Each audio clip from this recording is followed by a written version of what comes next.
Muito bem, quero dar o meu boa noite a todos. Boa noite.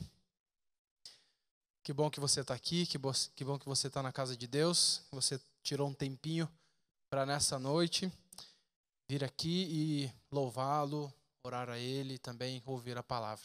Tenho certeza que Deus tem uma bênção especial para você. Seja muito bem-vindo. Você também que nos assiste pela internet, também seja bem-vindo. E se sinta aí feliz e bem estar entre nós, apesar da distância, né? Sinta aí o carinho aqui da Igreja Central. Muito bem. Eu queria fazer uma oração com vocês, para a gente, nessa noite, abrir a palavra de Deus. E quero convidar você, antes da oração, a abrir já a tua Bíblia. E com ela aberta no texto que a gente vai estudar essa noite, pedir a bênção sobre a mensagem que a gente vai aqui pelo estudo de hoje, né? Êxodo capítulo 16. Abra sua Bíblia. Êxodo capítulo 16. Nós vamos aí ver um pouquinho do trecho aqui de uma história bíblica e depois a gente vai ler mais dois textos e a gente vai concentrar hoje mais em cima desse texto aqui, que é um dos textos mais interessantes aí do Antigo Testamento, curioso, e para mim também um texto bem marcante na minha vida. Espero que nessa noite possa também falar ao seu coração. Vamos orar? Pedir a bênção de Deus? Pai querido, muito obrigado, Senhor, porque nessa noite mais uma vez estamos na tua casa, porque mais uma vez estamos iniciando uma semana e pela tua graça o Senhor nos deu esse privilégio e oportunidade. Algumas pessoas não conseguiram passar desse final de semana, tiveram suas vidas ceifadas, mas estamos aqui, por isso te louvamos. E agora, Senhor, queremos entregar esse momento do estudo nas tuas mãos para que o Senhor fale ao nosso coração. Com certeza, Senhor, nessa noite alguém veio aqui com o coração pesado e precisa de uma palavra especial.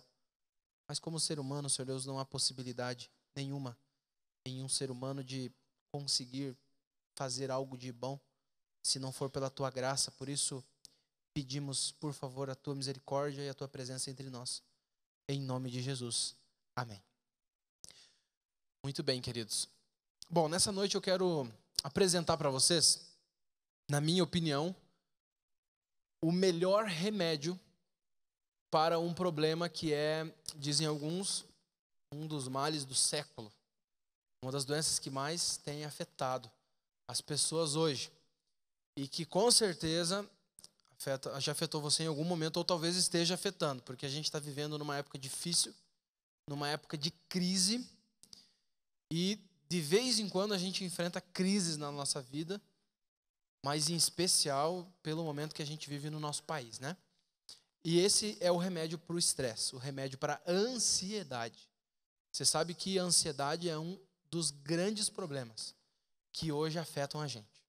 Problemas, contas, compromissos.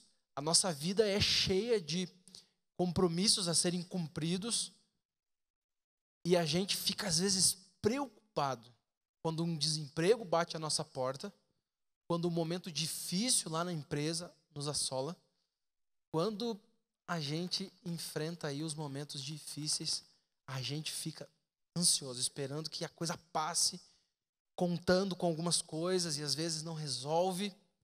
Esses dias eu vi uma reportagem, não sei se é verdade, mas, bom, o pessoal colocou ali na internet, nem tudo que tem ali é verdadeiro, mas um empresário em São Paulo, depois da crise tão grande que ele enfrentou, teve que mandar 500 funcionários embora.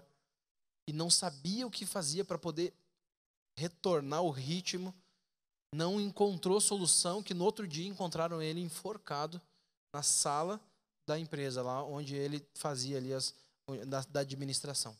Pensa só que extremo de querer sair desse mundo a ponto de enfrentar as lutas. E às vezes a gente fica um pouquinho assim. E na Bíblia a gente tem essa história que para mim ensina muito bem o remédio para a ansiedade e para o estresse. É inevitável que como seres humanos a gente precise do remédio. E na farmácia tem bastante, mas às vezes não faz tanto efeito, então a gente precisa de um remédio mais forte. E nessa noite eu quero falar para vocês sobre o remédio que é forte, tarja preta, que realmente resolve. Bom, essa história que você tem aí na tua mão, Êxodo capítulo 16, ela aconteceu logo que o povo de Israel saiu do Egito, Durante 40 anos o povo de Israel viveu no deserto. E no deserto a vida não é fácil. Escassez, dificuldades, crise, lutas, não só na questão da construção que Deus estava fazendo de uma nação e ali ensinando, educando, mas também a própria dificuldade de sobrevivência no deserto. E durante esse período Deus ensinou muitas lições para o povo de Israel. Muitas, muitas lições. Uma delas está aqui nesse trecho. É a história do maná. A história do maná, ela é até um pouco curiosa. Algumas pessoas dizem, por que ela está na Bíblia, né? Mas ela tem muita coisa legal para a gente aprender. Bom, capítulo 16, verso 4 e 5. Diz ali: Então disse o Senhor a Moisés: Eis que vos farei chover do céu pão, e o povo sairá e colherá diariamente a porção para cada dia, para que eu ponha à prova se anda na minha lei ou não. Dar-se-á que ao sexto dia prepararão o que colherem, e será o dobro do que colherem a cada dia. O povo de Israel estava sem comida. Eles ficavam reclamando nos ouvidos de Moisés: olha, você tirou a gente do Egito para morrer aqui de fome. E eles reclamavam porque queriam voltar para comer a comida que eles tinham no Egito. E diante dessa necessidade do povo, Deus disse: olha, fica tranquilo, eu vou mandar comida para vocês. Eu vou mandar um pão do céu. Ele vai cair junto com o orvalho, e todos os dias, quando vocês levantarem, vocês vão poder colher dele. Deus deu instruções bem exatas. Deveriam colher 1 gomer por cabeça. Era uma quantidade exata que cada um necessitava por dia. Uma medida da época. E eles então deveriam colher e não guardar disso para o dia seguinte. Deus dá essa instrução muito claramente. Mas, no sexto dia, o povo deveria ir e colher aquele alimento em dobro.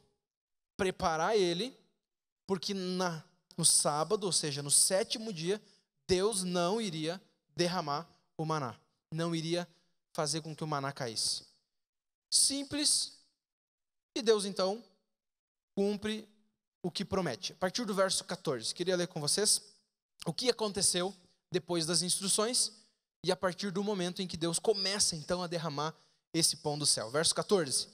E quando se evaporou o orvalho que caíra na superfície do deserto, restava uma coisa fina como escamas, fina como a geada sobre a terra. Vendo-as, os filhos de Israel disseram uns aos outros: que é isto? Pois não sabiam o que era. Disse-lhes Moisés: isso é o pão que o Senhor vos dá por alimento. Interessante aqui uma curiosidade. Você sabe o que significa a palavra maná? A gente conhece esse pão por essa palavra. Tem até hoje padaria com o nome de maná, tem marca de pão maná, né? A palavra maná é uma expressão de susto. E ela aparece aqui no capítulo, no versículo 15. Quando o povo olha aquela cena, um negócio fino, parecendo escamas, um negócio tipo geada, eles olham, se assustam e dizem: o que é isto? E maná é a tradução no hebraico para essa expressão. O que é isto? O que é isto? Então eles olharam para a cena e eles falaram: maná! O que é isso? Ficaram ali abismados com aquilo que viram. Versículo 16, continua. Eis que o Senhor vos ordenou: colhei disso cada um segundo o que se pode comer. 1 gomer por cabeça, segundo o número de vossas pessoas. Cada um tomará para os que se acharem na sua tenda. Então colham exatamente isso.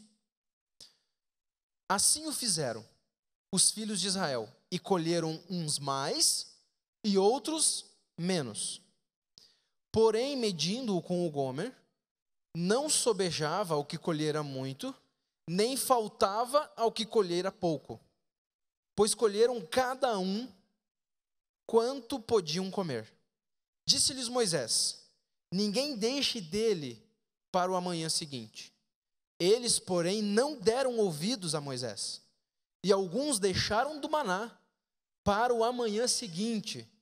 Ou seja, a instrução era: colham para o uso do dia, não guardem para o amanhã seguinte. Mas alguns, desconfiados, será que amanhã vai cair? Será que Deus amanhã vai derramar de novo para a gente? Eles então colhem um pouco a mais para o dia seguinte. E no verso 20, eles, porém, não deram ouvidos a Moisés. E alguns deixaram do maná para o amanhã seguinte. Porém, deu bichos e cheirava mal. E Moisés se indignou contra eles. Colhiam-no, pois, manhã após manhã, cada um quanto podiam comer, porque em vindo o calor se derretia. Moisés não conseguiu acreditar. Deu a instrução clara, mas mesmo assim, o povo duro de coração, como era o povo de Israel e como a gente é também, guardaram o dobro e no outro dia cheirava mal.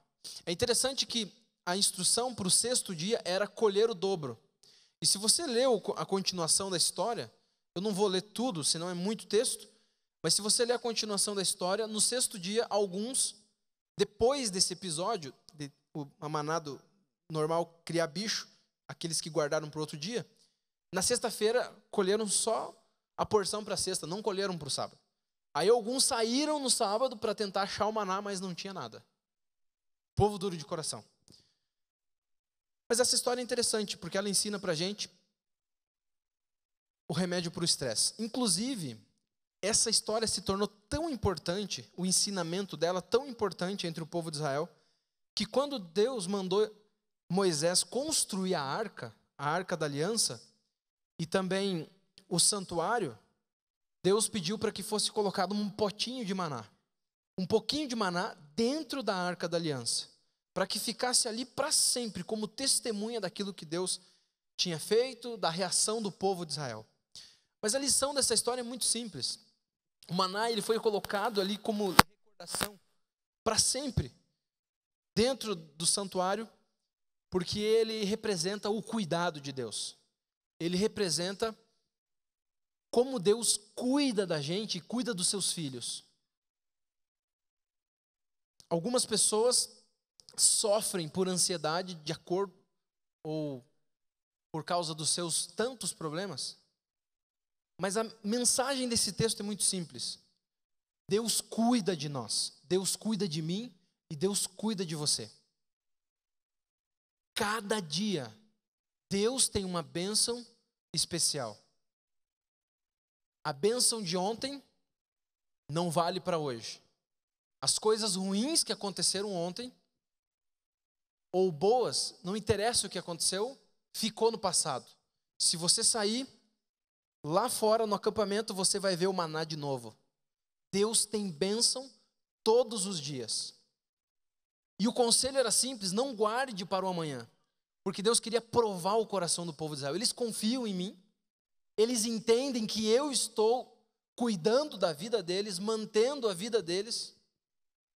Mesmo nesse momento de deserto, nesse momento difícil, eles precisam entender que a bênção de Deus é diária. A cada dia, Deus supre as nossas necessidades.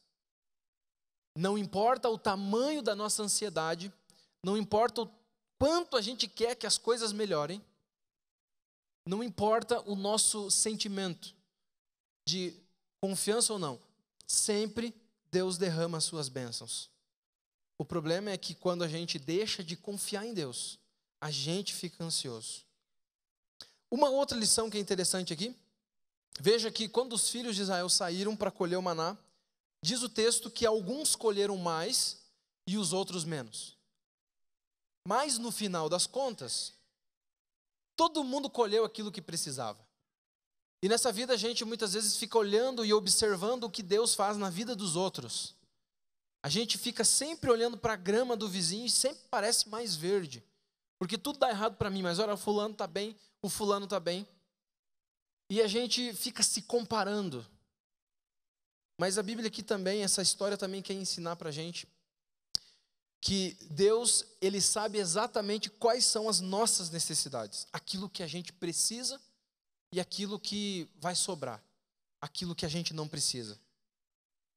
Ou seja, não importa se um tem mais e o outro tem menos, Deus manda exatamente o que a gente precisa, a quantidade que a gente necessita.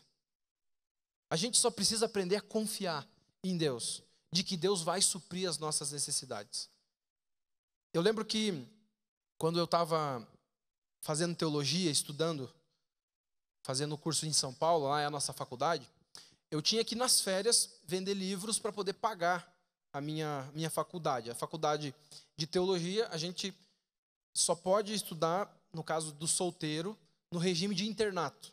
E a mensalidade é muito cara. E ou você tem bastante condições e consegue pagar, seus pais pagam, ou se você não tem condições, você tem que malhar nas férias. Trabalhar vendendo livro para poder pagar os estudos nas férias. E eu fiz isso durante todo o período de faculdade. E quando eu estava no ensino médio, ainda jovenzinho, adolescente, eu também fiz isso lá no IACS, no internato adventista, lá no Rio Grande do Sul. E eu lembro que, como meus pais não tinham condições, eu dependia única e exclusivamente de poder, na comportagem, conseguir os meus recursos, vendendo livro de porta em porta. E eu, nas férias do final do ano, tirava ali o período exatamente das férias, começava lá por 15 de dezembro e até 15 de fevereiro, eram 2 meses. Mas no meio do ano a coisa apertava, porque eu tinha só as férias do meio do ano, que geralmente é mais curta, né? Lá na época a gente ficava o mês de julho apenas, então era apenas 1 mês. No final do ano a gente tinha 2 meses para conseguir o recurso, mas no meio do ano apenas 1 mês. Estava ali em torno de 4 semanas, às vezes a gente matava um pouquinho de aula, ficava 2 semanas a mais, de 4 a 6 semanas. E a gente chegava atrasado, mas conseguia o recurso. E eu lembro que a gente pegava um pouco de livro e ia para uma cidade longe, às vezes desconhecida, a gente nem sabia o que tinha lá. Chegava na cidade e começava a bater nas portas, e aí suor, sangue, lágrimas, oração e muito trabalho para conseguir o resultado. E eu lembro que a gente foi para uma cidade lá no Rio Grande do Sul chamada Ivoti. Era o ano de 2003, eu estava fazendo o meu 3º ano do ensino médio. E a gente foi para aquela cidade, eu tinha que conseguir um valor relativamente, para mim, grande para pagar o semestre inteiro do colégio, senão eu não podia estudar, não tinha da onde tirar recurso. E a gente foi para essa cidade chamada Ivoti. Não sei quantos são gaúchos aqui que conhecem essa cidade, perto de Novo Hamburgo, uma cidade pequena, uns 15 mil habitantes, mas uma cidade muito rica, de gente descendente de alemão, um povo bom, recebia a gente bem. E a gente chegou na cidade, olhou as casas, olhou as condições e disse, opa, aqui a gente vai conseguir rapidinho o nosso objetivo, vai chegar lá, vai conseguir.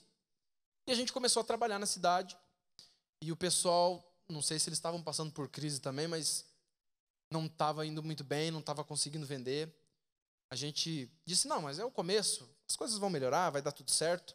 Passou a 2ª semana, a 1ª e a 2ª semana a gente vendia mal e mal para conseguir comer. Na 3ª semana a gente começou a ficar preocupado já, já está quase na metade e ainda não estava indo, não estava conseguindo, não estava dando certo. Passou a 3ª semana, a gente também não conseguiu vender nenhuma uma venda assim boa, nenhuma coleção, era só assim, coisinha pequena que dava para a gente poder se manter ali. Passou a 4ª semana e nada. E a gente começou a ficar preocupado, porque o mês de julho já estava terminando e a gente tinha que voltar para o colégio, a gente fez as contas, não tinha nem para pagar uma mensalidade. Aí a gente ficou preocupado. Poxa, senhor, e agora? Eu lembro que a gente terminou a 4ª semana e disse, vamos ficar mais 1 semana. As aulas já tinham começado, mas para a gente conseguir, vamos ficar mais 1 semana. Ficamos a 5ª semana e nada. No final da 5ª semana a gente fez os cálculos e ainda não dava para pagar uma mensalidade do colégio. Eram 6, né? 6 meses.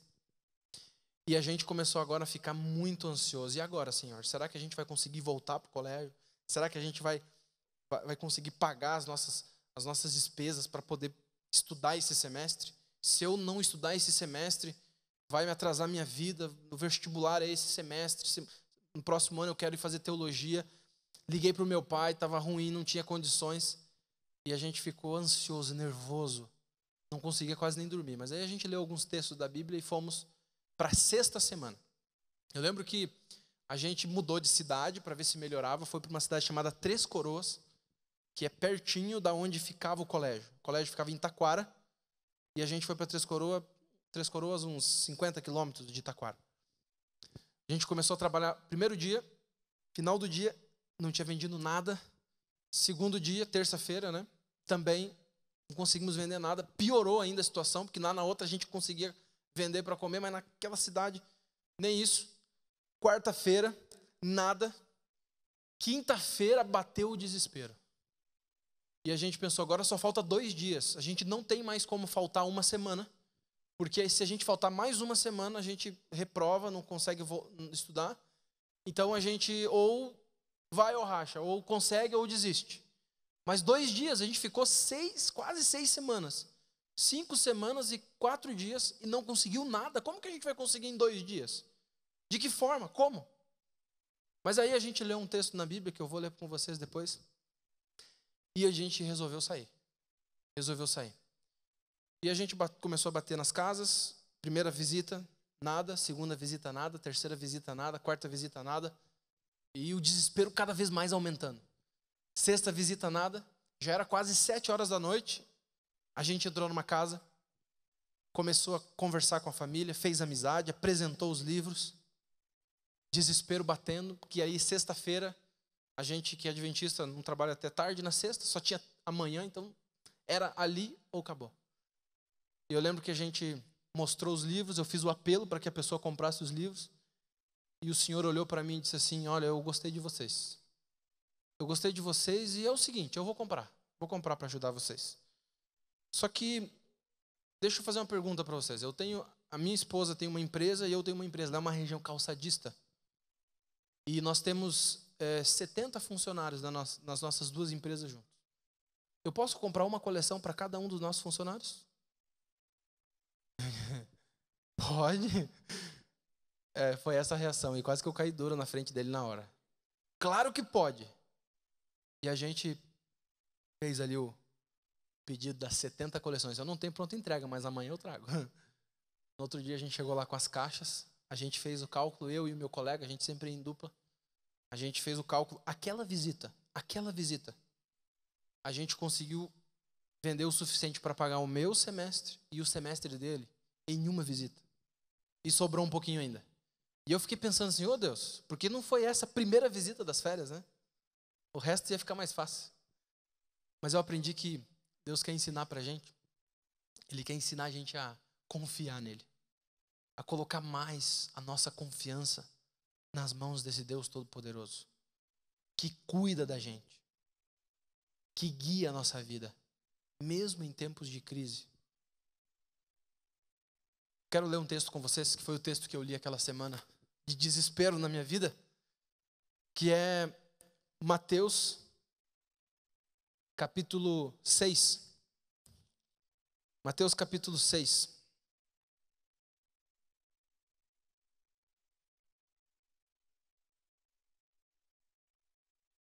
E esse é um dos textos também belíssimos, que se encontra no Sermão da Montanha, Mateus 6, versículo 27 até o 33, diz assim, qual de vós, foi Jesus que disse isso, qual de vós, por ansioso que esteja, pode acrescentar um côvado ao curso da sua vida?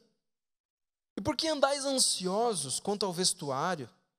Considerais como crescem os lírios do campo? Eles não trabalham nem fiam. Eu, contudo, vos afirmo que nem Salomão, em toda a sua glória, se vestiu como qualquer um deles. Ora, se Deus veste assim a erva do campo, que hoje existe e amanhã é lançada no forno, quanto mais a vós outros, homens de pequena fé. Portanto, não vos inquieteis dizendo que comeremos, que beberemos ou com que nos vestiremos. Porque os gentios é que procuram todas estas coisas, pois vosso Pai Celeste sabe que necessitais. Deus sabe, Deus conhece, Deus entende. Buscai, pois, em primeiro lugar o seu reino e a sua justiça, e todas as outras coisas vos serão acrescentadas. Queridos, todas as outras coisas. Ele tem cuidado de vós. Deus cuida da gente. É Ele que provê o necessário para a gente viver todos os dias. O que sai desse círculo, não é tão importante assim. A gente é que às vezes coloca o nosso coração nessas coisas. Mas o essencial, o que Deus sabe que a gente precisa, filho, se eu entrego a minha vida para Ele, isso nunca vai faltar. Deus sempre vai estar na direção. Deus sempre vai cuidar. O resto vai ser acrescentado. Amém? A gente precisa aprender essa lição. A gente precisa tomar desse remédio todos os dias. Dessa graça de Deus, que é por mim e por vocês a cada manhã, a cada momento. Deus cuida. E aquilo que a gente precisa, talvez não o que a gente quer, mas aquilo que a gente precisa, que a gente necessita, na vida daqueles que amam e buscam a Deus, sempre Deus vai suprir. E até mais. Amém? Eu lembro também de outra história que agora eu já estava mais crescidinho, estava fazendo teologia. Eu tinha me casado no final do 2º ano de teologia com a Pamela.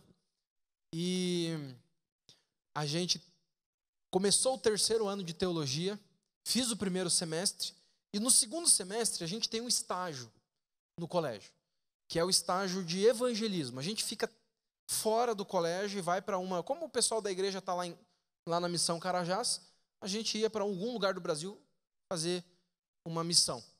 E nós viemos aqui para Curitiba, no bairro Fernando de Noronha. Se vocês forem ali na rua Fernando de Noronha, no bairro Boa Vista, vocês vão conhecer lá a igreja do Fernando de Noronha, que é uma casa bem bonita, tem 230 pessoas lá que frequentam.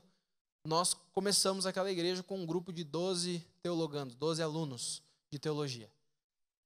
E eu iria vir para esse estágio, para esse período de 6 meses, praticamente 6 meses, de agosto até dezembro, de estágio, e a minha esposa ia ficar em São Paulo estudando.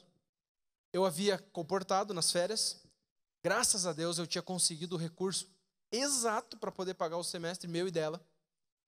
Mas eu tinha um sonho, eu tinha um propósito, que Deus não me deu naquelas férias. Eu tinha o propósito de comprar um carrinho, era o meu sonho, para mim poder, no estágio, trazer as pessoas para a igreja. Eu falava isso para Deus: olha, é para te servir, é para fazer a tua vontade. E eu não consegui, não deu certo. Mas eu fiquei tranquilo, disse: ó, Deus está na direção, Deus está no controle, as coisas vão acontecer na hora certa, do jeito certo. Deus está na direção, fica tranquilo, dorme tranquilo. E eu combinei com a Pamela: olha, quando terminar o mês, eu te mando o dinheiro para você pagar as nossas mensalidades e o dinheiro também é o suficiente para você passar o mês aí no colégio. Eu acertei ali a nossa matrícula e fui. Vim para o estágio, no caso, vim aqui para Curitiba na época. Quando a gente chegou aqui, a gente começou a trabalhar, começou a fazer, a convidar pessoas, a dar estudos bíblicos, a gente começou a ter pregações à noite. E eu lembro que eu ainda estava no meu coração aquele desejo de comprar o carro, de conseguir comprar o carrinho. E não tinha dado certo. Eu comecei a orar a Deus: Senhor, olha, está tendo necessidade, a gente tem que buscar o povo, trazer e tal. Bem que o Senhor podia abençoar, né? E um dia eu fiz um pedido de oração lá na igreja, no grupinho, com alguns irmãos. E uma irmã chegou para mim e disse assim: olha, eu vou te ajudar. E ela pegou e me deu uma quantia lá pequena e disse: ó, tá aqui, é o começo, para você começar a sonhar com esse carro. E eu comecei a pensar assim: poxa, bênção, vou fazer mais pedido de oração, quem sabe, né? Mais pessoas se sensibilizam. Mas aí as coisas foram andando e eu ali orando a Deus, pedindo, conversando com Ele. Eu lembro que eu liguei para a Pamela na sexta-feira, disse: eu vou mandar o dinheiro para você, fazer o pagamento da nossa mensalidade aí do mês de agosto e mandar o dinheiro para você passar o mês também. Aí eu mandei o dinheiro e na segunda-feira liguei para a Pamela. Aquele final de semana eu fiquei incomodado, dizendo: ó, Senhor, o Senhor já começou a abrir as portas, estou ansioso, estou nervoso, mas quero deixar isso nas tuas mãos. Na segunda-feira eu liguei para a Pamela, e a Pamela, no telefone, eufórica, quase não conseguia falar. Disse: Adriano, você nem imagina o que aconteceu. Eu disse: o quê? Bênção? Ela: bênção. Eu fui pagar nossa mensalidade lá no colégio, a minha e a sua, e quando eu pedi para imprimir o boleto, a pessoa do caixa lá entrou, e a minha e a sua mensalidade estava paga até o final do semestre. E eu disse assim, o quê? Quem foi? Não sei, o rapaz não soube me dizer, mas está paga a minha e a sua até o final do semestre. E eu fiquei de queixo caído. E o dinheiro que eu trabalhei nas férias para poder pagar minha mensalidade, Deus me ajudou a comprar o carrinho. Para a honra e glória de Deus. Queridos, eu quero ler um último texto, que esse para mim é um dos textos também mais lindos nesse sentido. Olha só, Salmo 127. 127, verso 1 e verso 2.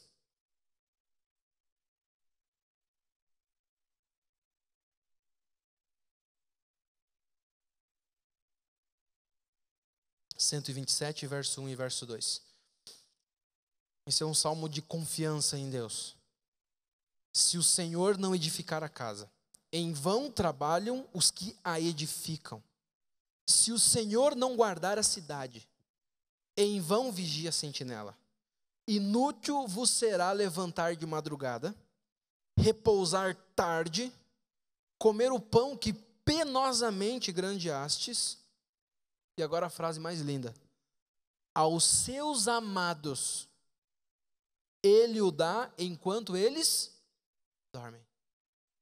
Para aquele que confia em Deus, para aquele que bebe desse remédio, da graça de Deus, entende que Deus é um Pai amoroso, que se importa com as minhas necessidades, que está comigo em todos os momentos, que me auxilia, que vai prover, que vai atender. Querido, enquanto eu estou dormindo, a Bíblia diz, Deus está trabalhando para satisfazer e para prover aquilo que eu preciso, amém?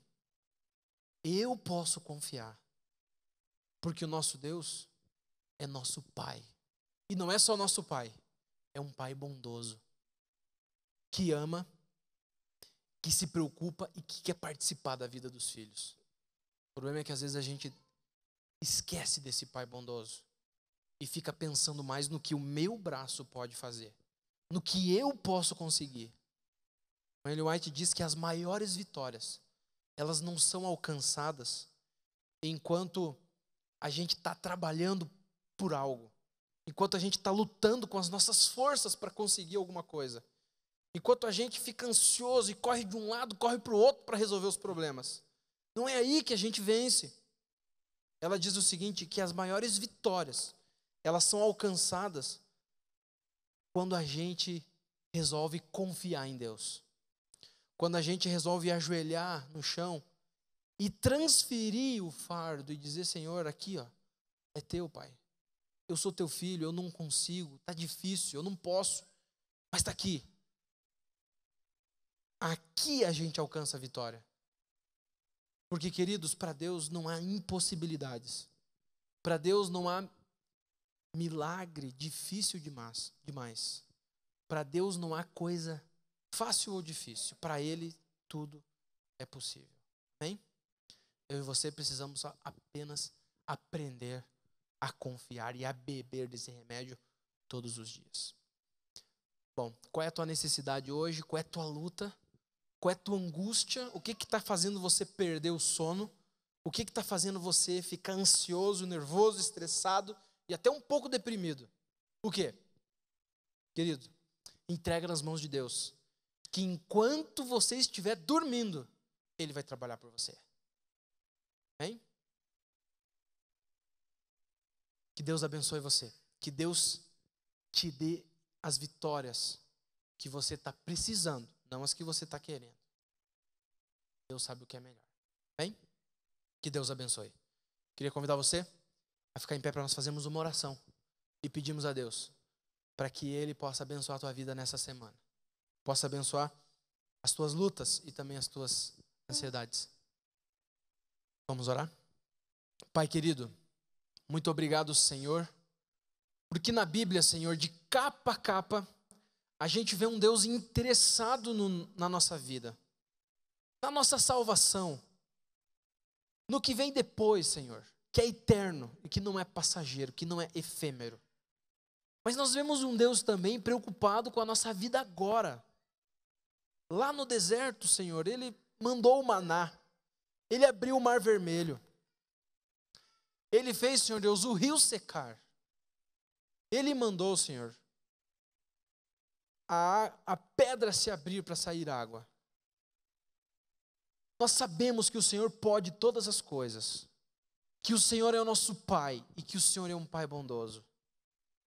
Por isso, Senhor, ajuda-nos a olhar para o alto, todas as vezes em que a gente pensar em impossibilidade, todas as vezes que a gente achar difícil, todas as vezes que a gente perder o sono, e nos ajuda, Senhor Deus, a lembrar que enquanto nós dormimos, aqueles que confiam, aqueles que amam o Senhor trabalha por nós. Nos ajuda também a lembrar, Pai, que sempre o Senhor vai nos dar aquilo que precisamos, não só aquilo que queremos. Por favor, Tu conheces a vida dessas pessoas nessa noite. Eu quero orar agora por alguém que está desempregado, Senhor. E que, quem sabe, as condições já estão encerrando. Quem sabe um empresário nessa noite que está aqui, Pai, e que está preocupado porque as coisas não estão girando. Quem sabe, Senhor Deus, alguém que amanhã vai ter que fazer um exame, uma cirurgia, alguém que vai ter, Senhor Deus, que fazer algum tratamento. Eu não sei, Senhor Deus, o Senhor conhece o coração de cada pessoa e sabe que cada um está enfrentando nesse momento. Eu quero pedir, Senhor Deus, que nesse momento o Senhor derrame o Teu remédio sobre eles. E que eles possam ser aqui decididos a crer em Deus. E a confiar, a beber desse remédio, da graça de Deus. São as bênçãos que nós te pedimos, em nome de Jesus. Amém, Senhor.